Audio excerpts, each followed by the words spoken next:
Welcome to Sweet Life Beat Life. We hope this video helps. You begin now. Pick your support and prime if needed, because surface texture controls paint behavior. Once chosen, limit your palette to 3-5 core hues plus a neutral so mixing stays predictable. Make quick swatches to see actual tones. Then block in large shapes with diluted paint to map values and composition. Work fast to establish light and shadow. This first pass sets the stage for all subsequent color decisions and prevents muddy mixes later. Once the base is dry, you refine midtones by layering with glazing or scumbling so transitions read naturally. Use semi-transparent layers to preserve underlying values. Increased opacity will flatten things, so test as you go. Make sure local color reads under the scene's light.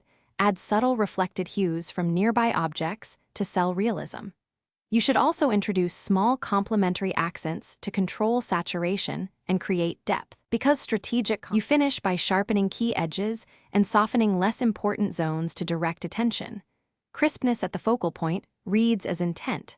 Then harmonize the whole piece with a thin global wash or color overlay to nudge temperature and unify values.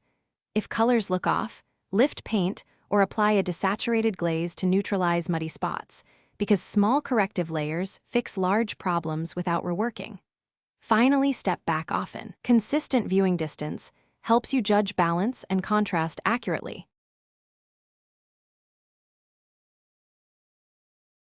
Thanks for watching. Consider subscribing if we helped you.